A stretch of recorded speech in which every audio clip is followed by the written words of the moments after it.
olhos viram o meu embrião. Todos os dias determinados para mim foram escritos no teu livro, antes de qualquer um deles existir. Isso aqui automaticamente parece que esvazia o nosso coração do medo, da ansiedade, porque todos os nossos dias foram escritos pelo Senhor de forma antecipada, antes mesmo de nascermos. Poderíamos ir embora agora, né? Com uma paz que transborda o nosso coração. Para que temer? Mas já que eu anotei algumas coisas aqui, eu queria falar para vocês. Se Deus está no controle, por que nós sofremos? Se Deus está no controle absoluto de tudo, por que há tanta dor, há tanto sofrimento, há tanta tragédia na humanidade? Acabamos de ver aqui algumas imagens que retratam tanto sofrimento. Talvez não temos dimensão do sofrimento que está por trás dessas imagens, tantas famílias dilaceradas, né? Tanta gente submergida no lugar escuro da existência. Essa pergunta, por que há tanto sofrimento, ela recorrentemente volta no nosso coração. Seja por experiências que nós vivemos, ou por experiências que nós encontramos no caminho da vida. Às vezes nós até estamos bem, mas de repente nos deparamos com alguma realidade de muito sofrimento. E aí a gente volta a se perguntar, por que há tanto sofrimento? Agora no final desse mês de novembro, eu vi aquela reportagem que relatou uma experiência trágica na cidade de Sorriso, Mato Grosso. Não sei se alguém viu. Quando um homem drogado invadiu a casa de uma família cristã, abusou sexualmente da mãe e das filhas, e depois assassinou todas elas. Alguém viu essa reportagem? 4 mulheres, a mãe e 3 filhas, as meninas com idade entre 10 e 19 anos. Enquanto o pai estava trabalhando longe, esse homem possuído, entorpecido, invade uma família e acaba com a família.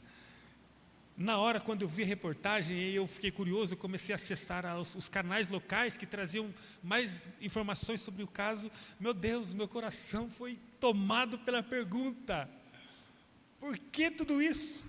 Meninas, inocentes, uma mãe que certamente amava e cuidava da família, mulheres cristãs que amavam a Jesus. Depois a gente começa a ver as reportagens, mulheres inseridas no contexto da igreja de Jesus, de repente são tomadas de assalto e geram um quadro trágico desse, com tamanho sofrimento.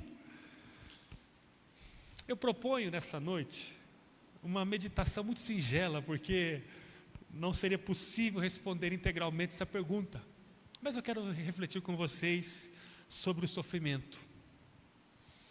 E para refletirmos sobre ele, eu quero voltar com vocês na história do profeta Elias. Eu quero visitar com vocês essa história.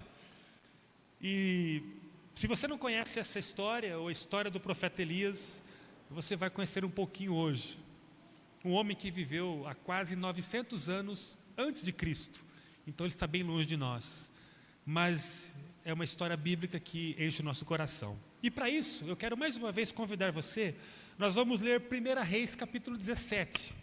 Texto sagrado, os 7 primeiros versículos da palavra nos fala assim: Elias, que é o personagem, que era de Tisbe, em Gileade, disse ao rei Acabe: tão certo como vive o Senhor, o Deus de Israel, a quem sirvo, não haverá orvalho nem chuva durante os próximos anos, até que eu ordene. Então o Senhor disse a Elias: vá para o leste e esconda-se junto ao riacho de Querite, que fica a leste do rio Jordão. Beba água do riacho e coma o que os corvos lhe trouxerem, pois eu lhe dei ordem para levarem alimento até você. Elias fez o que o Senhor ordenou e acampou junto ao riacho de Querite, a leste do Jordão. Os corvos lhe traziam pão e carne de manhã e à tarde, e ele bebia a água do riacho. Depois de algum tempo, porém, o riacho secou, pois não caía chuva em parte alguma da terra. Elias foi um profeta bíblico que viveu o seu ministério profético na época em que Acabe reinava sobre Israel. O povo de Deus sofria muito nessa época, porque Acabe foi uma liderança perversa.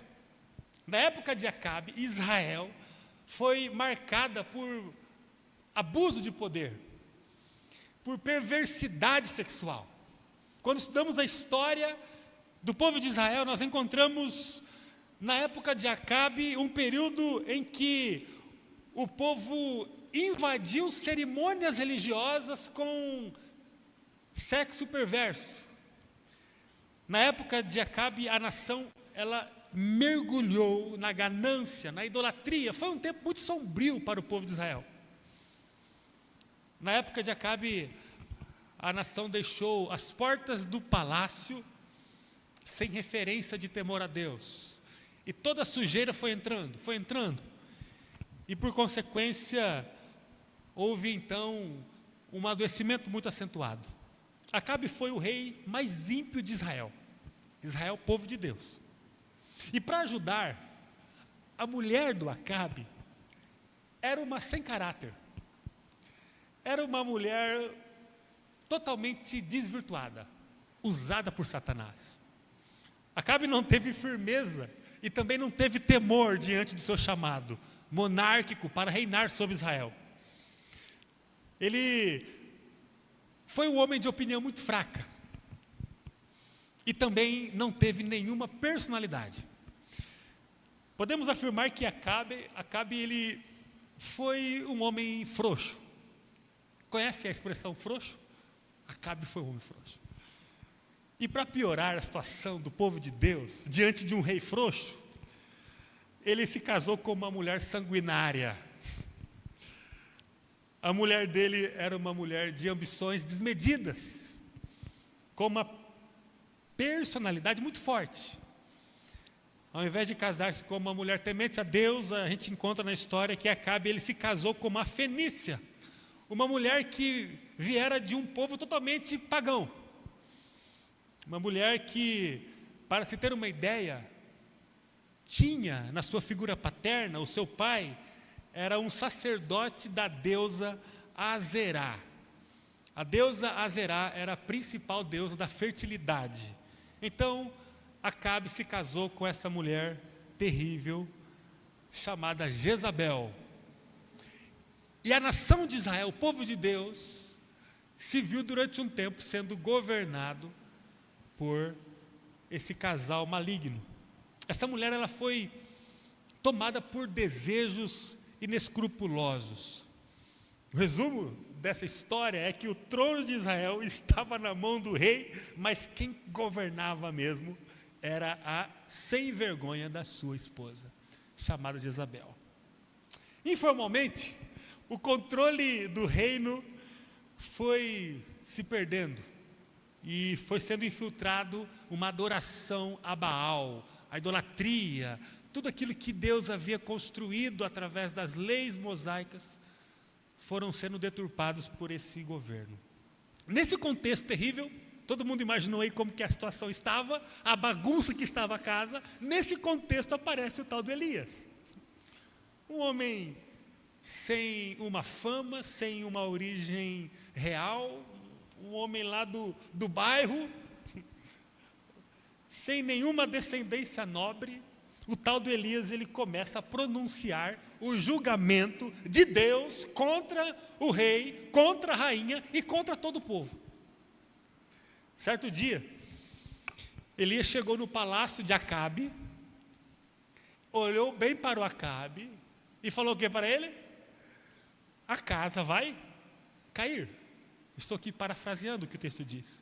O texto diz que ele chegou e anunciou que ele, sua esposa, todo o governo, toda a equipe executiva, todo o israelita que estava sob essa prática pagã, todo mundo ia pagar pelo pecado. O versículo 1 diz que, abre aspas, Elias falando ao povo: tão certo como vive o Senhor, o Deus de Israel, eis que te digo, diz Elias, não haverá orvalho nem chuva durante os próximos anos, até que o Senhor volte a ordenar. A palavra de Elias foi direta e poderosa.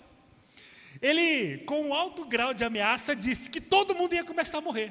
Afinal de contas, se tira o orvalho, tira a água, todo mundo começa a morrer, num processo paulatino, gradual, ascendente. Todo mundo começa a morrer, vai morrendo um pouquinho por dia. Quando a gente olha para aquela época, toda manhã, segundo alguns especialistas, caía meio milímetro de orvalho, toda manhã. Então, o orvalho fresco, todas as manhãs, caía sobre o vegetal de Israel. E aquele orvalho era poderoso para dar vida ao vegetal. Essa quantidade já era o suficiente para cobrir a grama e fazer com que os vegetais tivessem vida. E o vegetal com vida daria sobrevivência ao povo, porque sem o alimento o povo começa a perecer. A chuva, ela era, e convenhamos, ela é fundamental para a vida. O milagre de Deus na manutenção da vida passa pela água. A gente pode ficar até sem comer uns dias, mas não dá para ficar sem tomar água. O nosso corpo, ele é de forma predominante sustentado, ele funciona por causa da água, do líquido que faz com que toda a estrutura fisiológica funcione. Sem água começamos a morrer. E quando não se há chuva, começa a se secar os riachos, começa a perder a água. Deus usou a estratégia para dizer ao governo do próprio Israel que não haveria mais sobrevivência. Ele usa Elias para dizer que a estratégia era letal. Vai cessar toda a fonte de água a partir de agora. De fato, a palavra de Deus foi cumprida. E segundo o texto, começou a haver uma sede absoluta em Israel. Com essa experiência, eu quero refletir com você sobre os planos de Deus. Apesar do sofrimento, o sofrimento está entre nós. Mas, a despeito dele, Deus tem planos. Mas eu não quero falar sobre o sofrimento do povo, que passou por esse período da falta de água. Eu quero falar com você sobre o sofrimento do profeta Elias. Depois que Elias obedeceu a ordem de Deus, ele de forma corajosa foi lá, invadiu o palácio, e disse ao rei que a partir daquele momento não haveria mais água, nem do céu e nem da terra. O povo ia começar a morrer. Depois disso, o texto diz que o Senhor mandou Elias para a caverna. O texto diz que o Senhor então disse a Elias, versículo 2: vá para o leste e esconda-se junto ao riacho de Querite, que fica a leste do rio Jordão. Isso nos parece um tanto perturbador. Elias começou a sofrer. De repente, ele, vivendo o que Deus tinha designado a ele, ele se vê como um fugitivo. De repente, o profeta passou a ter medo e a ter que se esconder numa caverna, sozinho, inaugurando um período muito difícil em sua vida. A experiência de Elias nos faz pensar na vida de José do Egito, outro personagem que é descrito a partir de Gênesis 37. Alguém que foi fiel ao Senhor, mas que foi vendido pelos seus irmãos, que só se envolveu em confusão, foi preso injustamente. José poderia olhar para Deus e falar: Senhor, se o Senhor está no controle, e eu tenho buscado viver de acordo com a tua vontade, por que tanto sofrimento em minha vida? Elias, ele teve a legitimidade de olhar para Deus e dizer: Senhor, eu estou aqui para ser a tua boca, para ser a tua voz, eu sou uma sinalização da tua vontade, e de repente o Senhor impõe sobre mim uma iminente fuga. Eu preciso agora fugir do rei, fugir inclusive de mim mesmo, para uma caverna e ficar ali escondido.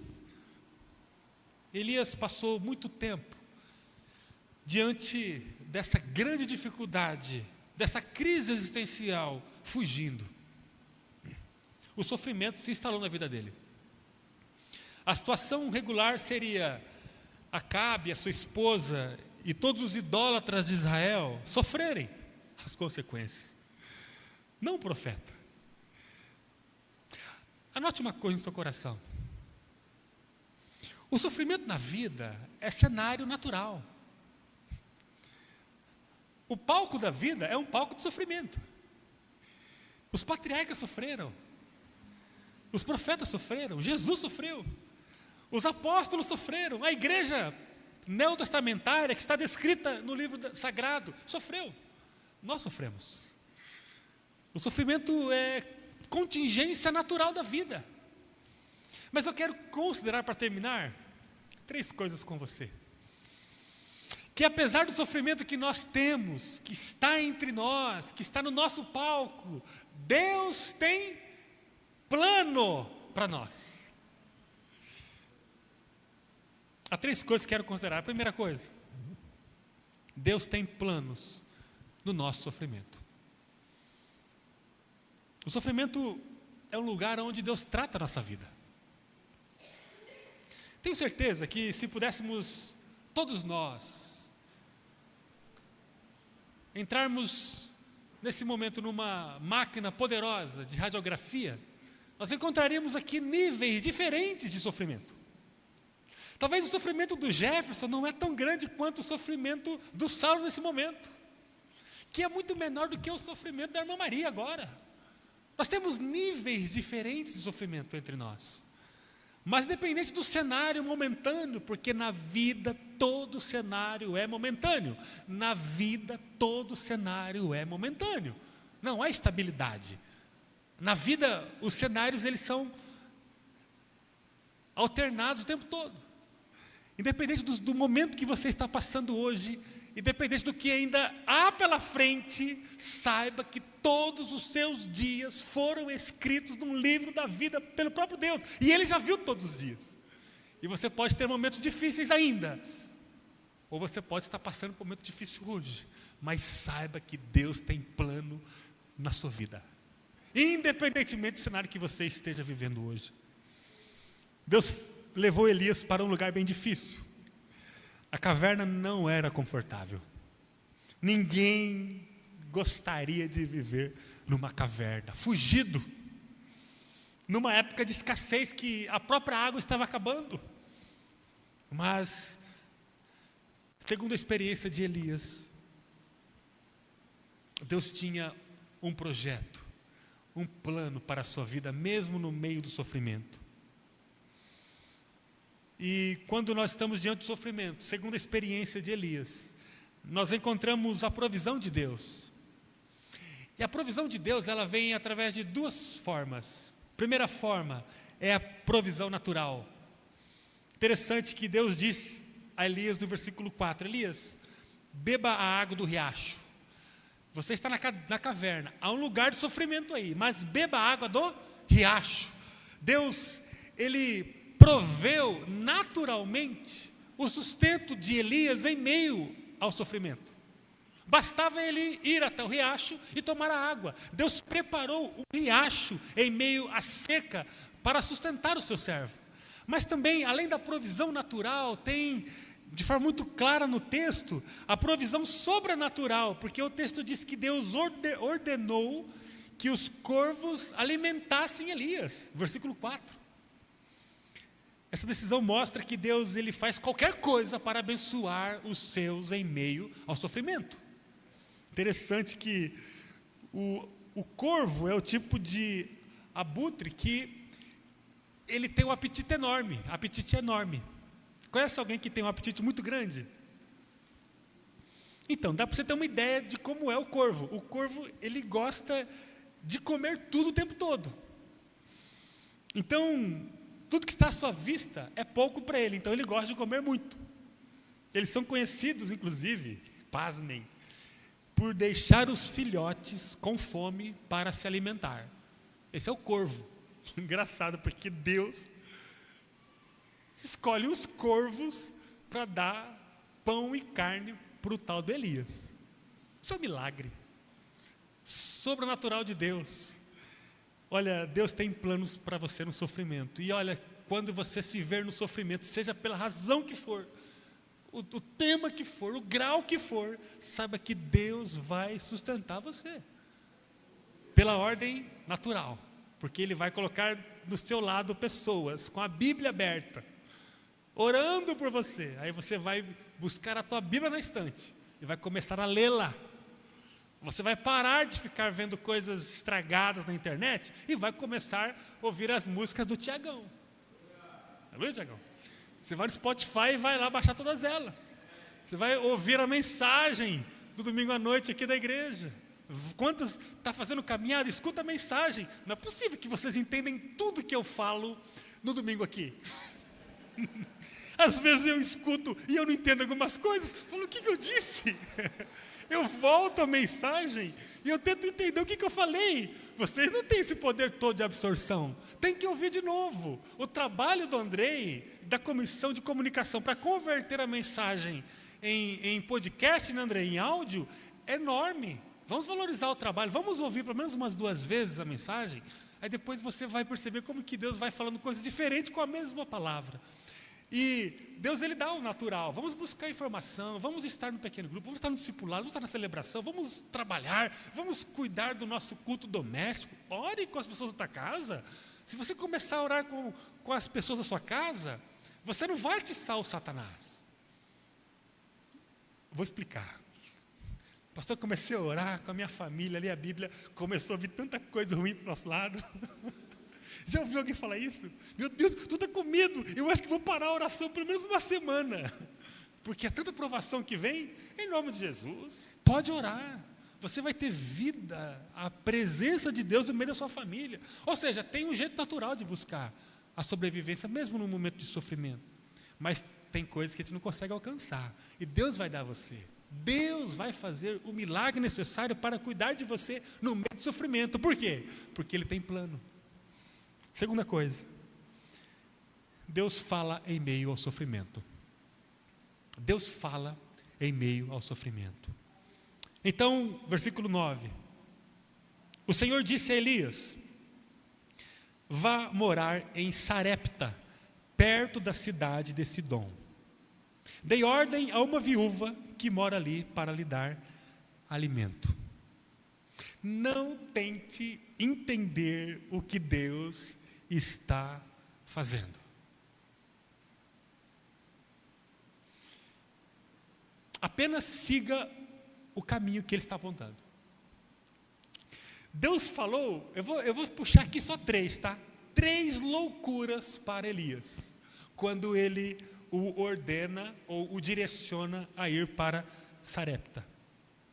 A primeira loucura que Deus diz sob a perspectiva humana, é Ele deixar a sua nação, a nação que estava prometida por Deus, para ser cuidada por Deus, e ir buscar sobrevivência em Sarepta, uma cidade extremamente pagã que ficava nas colinas. Loucura! O que Deus disse a Elias, aos olhos humanos, foi uma loucura. E para uma cidade pagã que ficava em torno de 110 quilômetros de distância da caverna onde ele estava, para ser sustentado lá, um lugar onde não reconhecia Yahvé como Deus, o Deus de Israel não era cultuado lá em Sarepta. E de repente o Senhor pede para Elias ir para esse lugar estrangeiro. Era uma cidade que não temia Deus, que não fazia parte do ambiente devocional em que Israel vivia. Mas Elias, ele vai para esse lugar com a sensação de ir para o esconderijo do inimigo. Teria mais lógica se Deus pedisse para Elias ir para Jerusalém. Mas não, ele pede para ir para Sarepta. Mas não foi apenas essa loucura que Deus apresentou a Elias. A segunda loucura foi Deus falar que Elias seria sustentado por uma viúva. É uma loucura mais acentuada ainda. Como não se bastasse ir para Sarepta, Deus disse para que ele se sujeitasse ao cuidado de uma mulher viúva. Seria bem melhor se Deus falasse assim: olha, vai para Sarepta e lá você vai encontrar um homem. E aqui não tem nenhuma conotação de machismo, porque naquela época a mulher não tinha nenhum grau de produção. Além de ela ser mulher, ela era viúva. Ou seja, olha o estado dessa mulher. Culturalmente ela não poderia fazer nada, inclusive ela fazia parte daquele grupo que ficava pedindo as coisas. Ela era desprotegida. A mulher, ela não tinha produção, mas quando ela era casada, ela era cuidada, amparada. Agora, sem o casamento, viúva, ela está à margem. Mas Deus diz a ela: olha, você vai ser... Deus diz a Elias: você vai ser cuidado por uma viúva. A terceira loucura é que essa viúva tinha um filho ainda. Além dela ser mulher, ser viúva, ela tinha um filho. A viúva fazia parte daquela categoria de pessoas pedintes. Lembram Tiago, o apóstolo, quando ele diz no capítulo 1 da sua epístola, no versículo 27, que a verdadeira religião é aquela que cuida dos órfãos e das viúvas. Já viram esse texto? Os órfãos e as viúvas estão na mesma categoria. Quem era a viúva? A viúva era o filho sem pai, que não tinha, inclusive, forças próprias para sobreviver. E aí Deus pede para Elias ir para uma cidade pagã para ser cuidado por uma viúva com um filho pequeno ainda. De forma surpreendente, Deus vai e manda Elias para esse lugar. Deus fala com Elias no sofrimento. E às vezes as coisas que Deus fala no nosso sofrimento não se encaixam muito bem no nosso coração. O que Deus está falando? Que conversa que é essa? Nós precisamos entender que as coisas que Deus nos manda fazer nos momentos de dificuldades e sofrimento são as coisas que vão mudar a nossa vida. E a terceira e última coisa. Primeiro, a gente entendeu que Deus tem planos no sofrimento. Segundo, Deus sempre vai falar com a gente no sofrimento. Coisas, inclusive, que a gente não consegue compreender. Mas terceira e última coisa para a gente terminar. Deus tem propósito no sofrimento. Deus está executando um plano em volta de você e dentro de você. Todos nós temos essa certeza? Deus está executando um plano em volta de mim e dentro de mim. A partir do versículo 8, o texto começa a narrar a chegada de Elias lá em Sarepta. O texto fala que quando Elias chegou na cidade, logo na porta, ele já encontrou a viúva. O cenário que Elias encontrou era terrível. Uma mulher que não tinha, inclusive, um pedaço de pão sequer em sua casa. Isso está no versículo 12 do texto. Ela disse, versículo 12: Senhor, tenho apenas um punhado de farinha que restou numa vasilha e um pouco de azeite no fundo do jarro. Elias, depois de de um longo período de sofrimento, ele vai em obediência para Sarepta, encontra a viúva, e quando chega diante da viúva, o cenário é muito coerente. Uma mulher pobre que não tinha nada, exceto um pouco de farinha numa vasilha e um pouco de azeite no fundo do jarro. Quando Elias encontrou a mulher, ela estava pegando alguns gravetos para fazer a sua última refeição com seu filho antes de morrer. Olha que cenário melancólico. O profeta chega e ele encontra uma mulher oprimida, arrasada, pegando alguns gravetos para fazer a última refeição com seu amado filho, porque eles estavam prestes a morrer. Nesse momento chega o Elias, mergulhado no sofrimento, com um monte de problema, cheio de crise, mas ele sendo movido por uma direção de Deus. Aqui começa o milagre de Deus a acontecer. Deus manifestou o sustento na vida de Elias, na vida da família daquela mulher, através de uma ação sobrenatural. Diante da palavra de morte que estava nos lábios daquela viúva, uma palavra coerente inclusive, né? Vamos fazer aqui uma última refeição para começarmos a morrer. No versículo 14, esse cenário pessimista de morte, ele é invadido, interceptado por uma voz do céu. Versículo 14. Assim diz o Senhor, Elias falando para a família, o Deus de Israel. Nós estamos fora de Israel, mas eu quero falar em nome do Deus de Israel. Sempre haverá farinha na vasilha e azeite no jarro dessa casa até o dia em que o Senhor enviar a chuva. Ele rompe com o estado de sofrimento, de morte, que estava predominantemente sobre aquela vida, aquela família. Ele fala assim, até que a chuva não venha, eu digo em nome do Senhor, não vai faltar farinha na vasilha e não vai faltar azeite na botija. Deus ministrou sustento na vida daquela família e eles não morreram. Aí no versículo 15 o texto diz que conforme Elias disse, Elias, a mulher e a família tiveram alimento para muitos dias. Versículo 16, sempre havia farinha na vasilha e azeite no jarro, exatamente como o Senhor tinha prometido por meio de Elias. Além do sustento que se estabeleceu naquela casa, o texto diz que o único filho da mulher adoeceu e morreu. Você que não conhece a história, fala assim, morreu, o menino morreu. Aquele que gosta do bafão, né? O menino morreu. Você que não conhece a história, você pode ver depois, está ali entre o versículo 19 e 23. O garoto morre.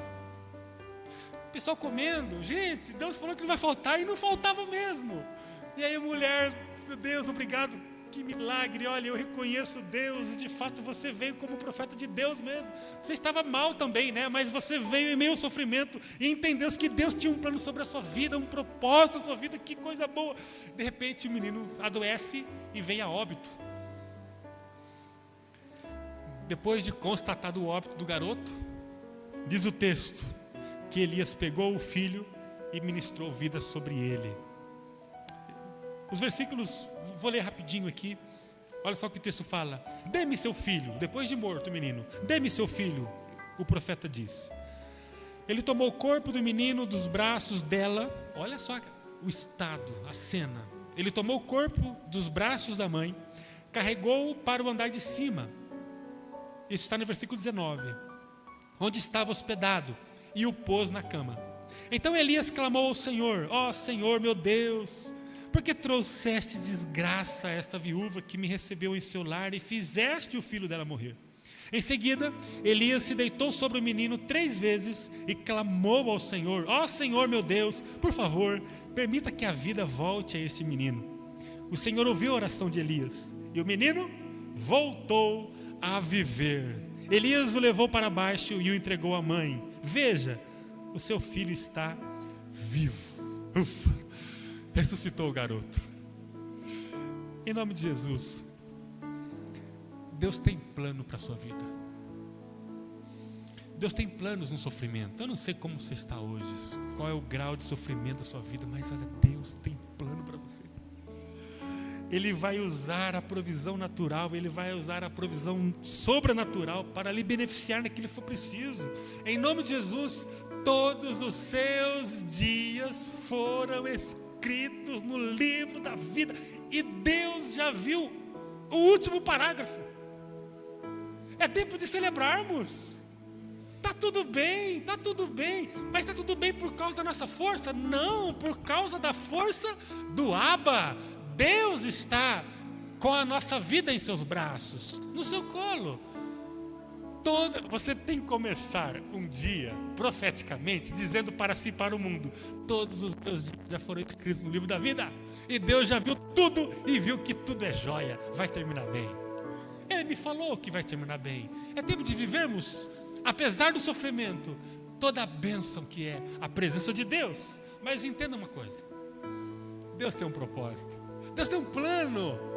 Nós não estamos em volta de um banquete celebrando, degustando a presença do Pai de uma forma egoísta. Deus tem um plano para nós. Nós precisamos, com essa certeza queimando no coração, entender que Deus quer nos levar a lugares de morte. Deus quer nos levar a lugares de morte. Há pessoas que estão sendo tomadas pelo diagnóstico humano de que a vida está acabando. E quando a vida ela começa a se esvair entre os dedos, o ser humano ele chuta o balde. Eu vou fazer o que eu quiser porque eu vi que a vida não tem muito sentido mesmo. Ou seja, a nuvem de morte se posiciona sobre a humanidade e começa a determinar a humanidade a caminhos ruins, a caminhos de morte. Então não se há mais amor, não se há mais honra, não se há mais esperança. O que nós vimos aqui é o retrato do nosso dia a dia. O que o Tiago nos trouxe aqui é a janela do nosso carro, todos os dias. A janela da nossa vida, ela é construída por esse cenário de morte. Crianças abandonadas, crianças sendo judiadas, famílias se desfazendo o tempo todo. Esses casais esvaziados da graça redentiva de Jesus, que estão nas mídias mundiais, dizendo que se cansou, tem que separar mesmo, que a vida é cíclica e vamos quebrar as alianças, vamos cansar e se esgotar de lutar pelo casamento, lutar pelos filhos, lutar pela vida, cada um por si, e que cada um se vire. Essa mensagem crônica na janela da nossa vida todos os dias. Nós temos que invadir essa realidade. Invadir essa realidade com a mensagem de que Deus tem planos. Deus tem planos. Deus tem planos e você pode chegar. Vamos conhecer juntos os planos de Deus e vamos vivê-los todos intensamente a cada dia da nossa vida. Queridos irmãos, nós vamos cantar uma canção agora, muito linda. Quero convidar o pessoal aqui. E eu quero que você tenha agora o teu coração acalentado pela graça de Jesus. Você pode fechar os teus olhos agora, vamos orar comigo.